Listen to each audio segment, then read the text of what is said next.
Hello आमी, कैसे हैं आप सब। आई होप कि आप सब अच्छे होंगे और अपने घर पर खुश होंगे। आज मैं करने वाली हूँ आप लोगों के साथ एक न्यू स्टोरी शेयर जिसका नाम है force marriage. But before that मैं आप लोगों से कुछ बात करना चाहती हूँ। जैसे कि आप लोग जानते हैं कि ये मेरा बिल्कुल न्यू चैनल है और मुझे नहीं पता कि जब तक मैं ये स्टोरी अपलोड करूँगी तब तक इस पर कितने सब्सक्राइबर होंगे। जो सब्सक्राइबर है वो स्टोरीज़ वॉच भी कर रहे हैं या नहीं कर रहे हैं, क्योंकि जो व्यूज़ है ना वो बहुत ही कम आ रहे हैं, जिसको देखते हुए मेरा दिल थोड़ा सा टूट रहा है। मैं कोई कंप्लेन नहीं कर रही हूँ, मैं सिर्फ ये कह रही हूँ कि प्लीज़ आप लोग स्टोरी को वॉच करो, क्योंकि ये मेरी बहुत ज़्यादा मेहनत है और पता नहीं कितने टाइम से मैं ये स्टोरीज़ लिखती आ रही हूँ। अब जाके फाइनली मैंने इसे उतारा है। आप मुझे स्टोरी के बारे में बताओ भी, जिससे कि मुझे थोड़ी तसल्ली हो कि जो मैं काम करके आप लोगों के सामने पेश कर रही हूँ वो आपको उसमें थोड़ा बहुत इंटरेस्ट आ रहा है। तो प्लीज़ मेरी आप लोगों से यही रिक्वेस्ट है कि प्लीज़ मुझे सपोर्ट करो। किसी भी नए चैनल को सपोर्ट की बहुत ज़रूरत होती है, मुझे भी है। बिना सपोर्ट के मैं स्टोरीज़ किसके लिए उतारूँगी जब आप लोग देखेंगे नहीं। तो प्लीज़ आप स्टोरी देखो, अपने दोस्तों के साथ शेयर करो और please please please support me. Thank you. Without any further ado let's get started. हम एक ब्यूटीफुल सी लड़की को देखते हैं जो जल्दी में ब्रेकफास्ट बनाकर खुद को भी अच्छे से रेडी करती है ऑफिस जाने के लिए। और अब कुछ देर बाद वो ब्रेकफास्ट टेबल पर किसी का इंतज़ार कर रही है। कुछ ही देर में वो देखती है कि सीढ़ियों से उतरकर एक हैंडसम टॉल मैन आ रहा है। वो उसे देखकर कहती है ब्रेकफास्ट रेडी है। तंग वहाँ से कोल्डली कहता है मैं ऑफिस जा रहा हूँ। एनी ये सुनकर थोड़ा सा हिचकिचाते हुए कहती है बट ब्रेकफास्ट। इतने में ही वो वहाँ से चला जाता है और एनी उसे जाते हुए देख रही होती है। फिर वो खुद से ही कहती है सो स्टूपिड ना एनी, तू तो पिछले 2 महीने से यही कर रही है। और वो एवरीडे बिना कुछ खाए चला जाता है। So sad. अब तू भी चली जाए यहाँ से क्योंकि तुझे देर हो रही है, समझी। Let me give you a quick intro guys. Any एक सिंपल स्वीट और ब्यूटीफुल लड़की है जिसके पेरेंट्स बचपन में ही नहीं थे। वो एक ऑर्फनेज में पली बड़ी है और अब अपने फ्रेंड के साथ कैफ़े चलाती हैं और वीकेंड्स पे वो ओल्ड एज होम और ऑर्फनेज भी जाती है। क्योंकि उसका कोई नहीं है तो उसे वहाँ जाकर काफ़ी अपनापन फील होता है।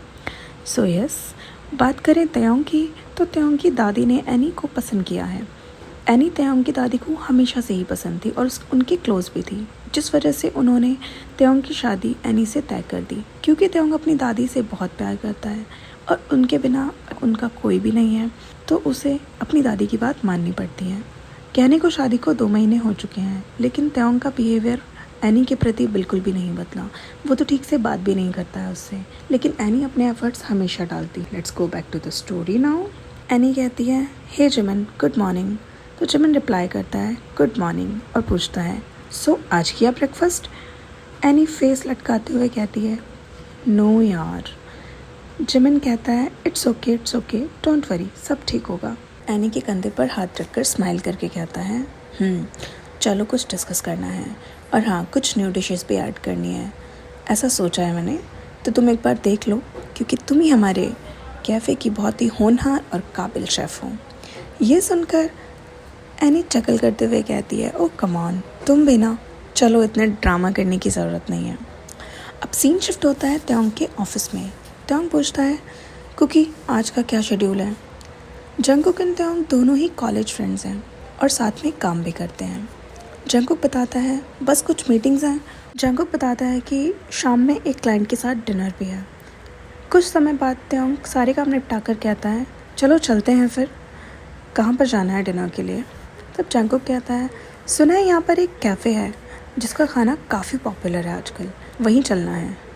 तयोंग कहता है क्या कैफ़े में मीटिंग होगी। तो जंगकुक कहता है सॉरी बॉस, ये तो क्लाइंट की डिमांड है। तयोंग भी कहता है नाइस, बस अब उस कैफ़े का खाना अच्छा हो। अब दोनों कैफ़े में पहुंच जाते हैं और क्लाइंट का वेट कर रहे होते हैं। कुछ ही देर में जंगकुक कहता है ओह वो लोग आ गए।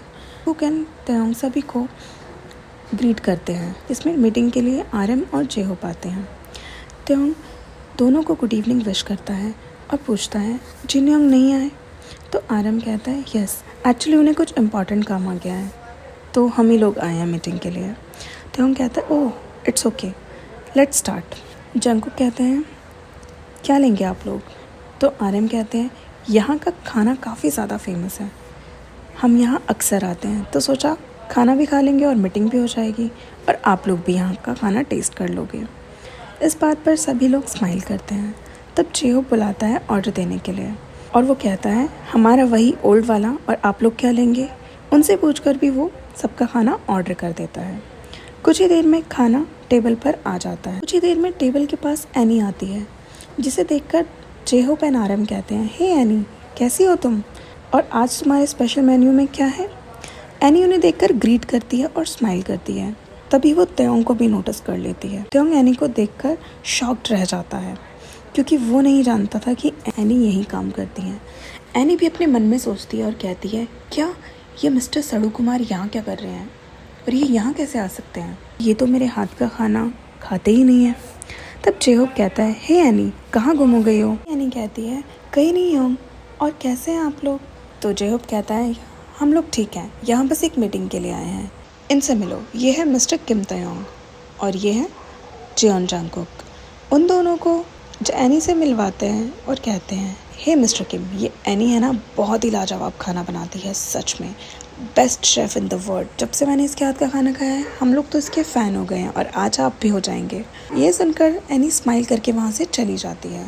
त्योंग अपने मन में कहता है उसने कभी मुझे बताया क्यों नहीं कि वो यहाँ काम करती है, या वो एक शेफ़ है। मेरी शादी एक शेफ़ से हुई और मुझे पता ही नहीं है। तभी जंगकुक कहता है खाना तो सच में बहुत टेस्टी है, wow good choice mister RM and जेहोप।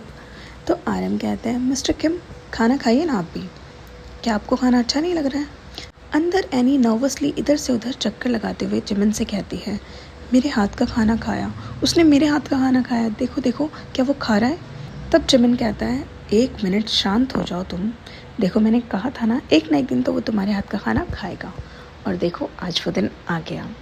Any भी स्माइल करती है और कहती है आई होप कि उसे अच्छा लगा हो। जिमिन कहता है तुम बहुत अच्छा खाना बनाती हो तो डोंट वरी। अब घर पर बेडरूम में त्योंग अपनी शादी की पिक हाथ में लेकर बैठा हुआ था और कहता है मैं तुम्हें हेट नहीं करता, लेकिन अभी ऐसे शादी नहीं करना चाहता था मैं। मुझे ये सब प्यार व्यार इन सब में कोई विश्वास नहीं है, लेकिन तुम्हारी प्रेजेंस मुझे ऑलवेज़ अट्रैक्ट करती है, और इसी वजह से मैं तुम्हारे सामने रुकता ही नहीं हूँ कि कहीं मेरे अंदर कोई फीलिंग ना आ जाए। लेकिन आज तुम्हारे हाथ का खाना खाने के बाद मुझे ये भी पता चल गया कि तुम सच में बहुत अच्छी शेफ़ हो। एनी वॉशरूम से आती है तो वो देख लेती है कि त्योंग उनकी वेडिंग पिक्चर हाथ में लेकर बैठा हुआ है। एनी मन ही मन स्माइल करती है। जैसे ही त्योंग एनी को देखता है वो फ़ोटो को साइड में रख कर कहता है ये तो बस नीचे गिर रही थी और मैं इसे गिरने से बचा रहा था, इससे ज़्यादा कुछ नहीं। एनी भी स्माइल करती है। त्योंग को इसके बाद काफ़ी एम्बैरेसमेंट फील होता है। वो अपना फ़ोन हाथ में उठाकर फ़ोन अटेंड करने का बहाना लेकर कमरे से बाहर चला जाता है। एनी उसे इस तरह देखकर खुश हो जाती है और कहती है तुम मेरे सामने मेरी तारीफ़ कर सकते हो, मुझे ज़्यादा अच्छा लगेगा। अब नेक्स्ट मॉर्निंग एनी ब्रेकफास्ट कर रही थी तो त्योंग भी साइड में आकर बैठ जाता है और एनी को ब्रेकफास्ट के लिए बोलता है। एनी उसे देखकर बिल्कुल हैरान थी और कहती है क्या तुम्हें आज ऑफिस नहीं जाना। त्योंग कहता है हाँ मुझे जाना है, लेकिन मुझे थोड़ा लेट होगा, इसीलिए मैंने सोचा कि ब्रेकफास्ट करके चला जाऊँगा। एनी अपने मन में कहती है आज पहली बार त्योंग ने खुद से बात की है मुझसे, वो भी इतनी सॉफ्टली। वाह। और अब दोनों ब्रेकफास्ट कर रहे होते हैं। कुछ दिन इसी तरह बीत जाते हैं। दोनों में अब थोड़ी बहुत बातचीत होने लगी थी और त्योंग भी थोड़ा सा कंफर्टेबल होने लगा था एनी के सामने। रोज़ एनी त्योंग से पहले घर आ जाती थी, लेकिन आज रात के 9 बज चुके थे और एनी अभी तक घर नहीं आई थी। शाम को त्योंग घर आता है तो वो नोटिस करता है कि घर खाली खाली है और एनी भी नहीं है, क्योंकि हर रोज़ एनी उसका लिविंग रूम में वेट किया करती है, लेकिन आज वो वहाँ नहीं है। तो वो मेड को बुलाकर पूछता है मिसेस ली, एनी कहाँ है। तो मिसेस ली जवाब देती हैं मैम अभी तक लौटी नहीं है। त्योंग कहता है ओके, और मन में कहता है क्या अभी तक नहीं आई है, और बाहर कितनी तेज़ बारिश हो रही है, क्या मुझे उसे लेने जाना चाहिए या फिर उसे कॉल करना चाहिए। त्योंग इसी कश्मकश में उसे एक कॉल मिला देता है। जब वो देखता है कि नंबर नॉट रीचेबल है तो वो थोड़ा परेशान हो जाता है। उधर एनी कहती है अरे यार आज जिमिन भी नहीं था और काम भी बहुत ज़्यादा था और मैं लेट भी हो गई हूँ, कोई कैब भी नहीं मिल रही है, मैं क्या करूँ इस बारिश में, ये बारिश है कि बंद होने का नाम ही नहीं ले रही है। कम से कम मेरे घर जाने तक तो बंद हो जा। वो खुद से ही इस तरह से बातें करते हुए चल रही थी रास्ते में। वो कहती है शायद चलते चलते मुझे कैब मिल जाए या फिर मुझे त्योंग को कॉल करना चाहिए। ये सोचकर एनी अपना फ़ोन निकालती है। जब वो देखती है कि फ़ोन तो बंद है, वो उसे चार्ज करना ही भूल गई है। फिर वो हार कर वापस अपना पॉकेट में फ़ोन रख लेती है। अब त्योंग कहता है मैंने कितनी बार ट्राई किया लेकिन उसका कॉल ही नहीं लग रहा। क्या वो ठीक होगी? बारिश भी बहुत तेज़ हो रही है, क्या करना चाहिए मुझे? फिर सड़क पर एनी कहती है कोई भी कैब नहीं आ रही है और बारिश भी तेज़ है, कुछ ठीक से दिखाई भी नहीं दे रहा है। मैं क्या करूं? मुझे डर भी लग रहा है। मम्मा। वो इस तरह से बातें करते हुए चल रही थी। तभी एक बहुत तेज़ रफ्तार से गाड़ी आकर उसे टक्कर मार के चली जाती है और वो उसी जगह बेहोश हो जाती है और सड़क पर गिर जाती है। गाड़ी वाला उसे चेक किए बिना ही अपनी गाड़ी को भगाता हुआ वहाँ से ले जाता है। त्योंग भी परेशान होकर अपनी कार ड्राइव करते हुए उसे कैफ़े की तरफ लेने के लिए आता है। कैफ़े को बंद देखकर वो परेशान हो जाता है और वापस जाने लगता है। तो वो रास्ते में चेक करता हुआ जाता है कि शायद उसे कहीं एनी दिख जाए तो वो उसे अपने साथ ले ले, पर उसे कहीं पर भी वो नज़र नहीं आती। तभी त्योंग की नज़र सड़क पर पड़ी एक लड़की पर पड़ती है। क्योंकि बारिश ज़्यादा हो रही थी और त्योंग को कुछ ठीक से दिख नहीं रहा था, तो वो गाड़ी को साइड में रोककर डरते हुए उस लड़की के पास जाता है। जैसे ही त्योंग एनी के करीब पहुंचता है, वो उसे बेहोश देखकर घबरा जाता है और एनी को होश में लेकर आने का ट्राई करता है, लेकिन एनी बिल्कुल भी कोई रिस्पॉन्स नहीं कर रही थी। वो उसे लेकर हॉस्पिटल चला जाता है। अब हॉस्पिटल में डॉक्टर त्योंग को बताते हैं अभी वो ठीक है, उन्हें ज़्यादा चोट नहीं लगी है, शायद वो शॉक में जाने की वजह से बेहोश हो गई हैं। कुछ ही देर में उन्हें होश आ जाएगा, अब आप उनसे मिल सकते हैं। त्योंग उन्हें थैंक यू बोलकर एनी के पास चला जाता है। एनी को हाथ पकड़कर कहता है एनी प्लीज़ अपनी आँखें खोलो, ऐसे क्यों करती हो तुम? आई एम सॉरी एनी, मुझे तुम पर ध्यान देना चाहिए था, मुझे अपनी रिस्पॉन्सिबिलिटी को अच्छे से निभाना चाहिए था, मैं एक अच्छा हस्बैंड नहीं हूँ।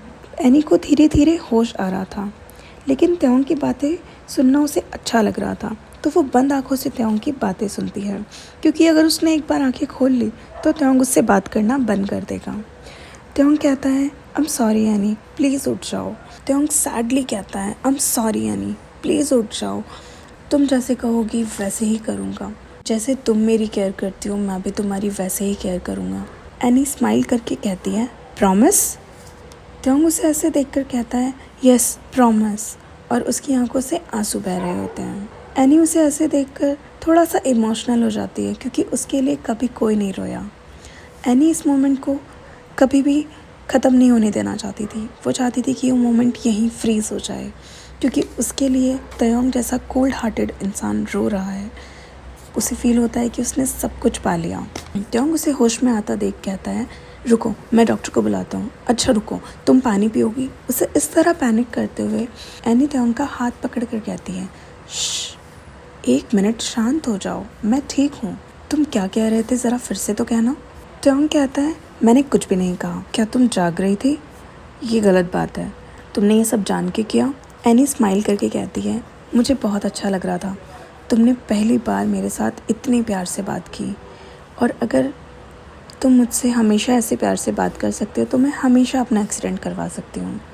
ये बोलकर त्योंग उसे घूरते हुए कहता है शट अप, क्या बोल रही हो तुम? एनी कहती है मुझे लगा कि तुम्हें कोई फ़र्क ही नहीं पड़ता मुझसे, तुम मेरी केयर भी नहीं करते, तुम मुझसे ठीक से बात भी नहीं करते, और प्यार वो तो तुम बिल्कुल भी नहीं करते। त्योंग उसे रोकते हुए कहता है किसने कहा कि मैं तुमसे प्यार नहीं करता हूँ? हाँ, मैं तुमसे बहुत प्यार करता हूँ। एनी ये सुनकर खुश हो जाती है और हंसते हुए कहती है सच में? लेकिन तुम मुझसे हमेशा इतना कोल्ड बिहेव क्यों करते हो? वो कंप्लेन करते हुए कहती है नहीं, मैं कोल्ड नहीं हूँ, मैं बस खुद को थोड़ा सा टाइम दे रहा था इस सारी सिचुएशन में ढालने के लिए, कि हाँ मैं ये चीज़ को एक्सेप्ट कर लूँ कि मेरी शादी हो गई है और तुम मेरी वाइफ हो। ये बोलकर वो थोड़ा शर्माता है, जिसे एनी नोटिस करके उसे टीज़ करने की कोशिश करती है। तब त्योंग उसे कहता है सुनो मेरी बात, मैं बस अपने आप को थोड़ा टाइम दे रहा था, it doesn't mean that I don't like you, I don't love you, I love you, I really love you. ये बोलकर त्योंग एनी को हक करता है और एनी भी उसे हक बैक करती है और कहती है आई लव यू टू, अब त्योंग उसके फॉरहेड पर किस करके कहता है आई लव यू मोर। अब इसी प्यारी सी एंडिंग के साथ ये प्यारी सी स्टोरी हो जाती है ख़त्म। आई होप कि आपको ये वन शॉट अच्छा लगा हो और प्लीज़ इसे सपोर्ट करना, लाइक करना, शेयर करना, अपने ओपिनियंस मुझे कमेंट्स में बताना मत भूलना। Thank you, bye bye, love you all, good night.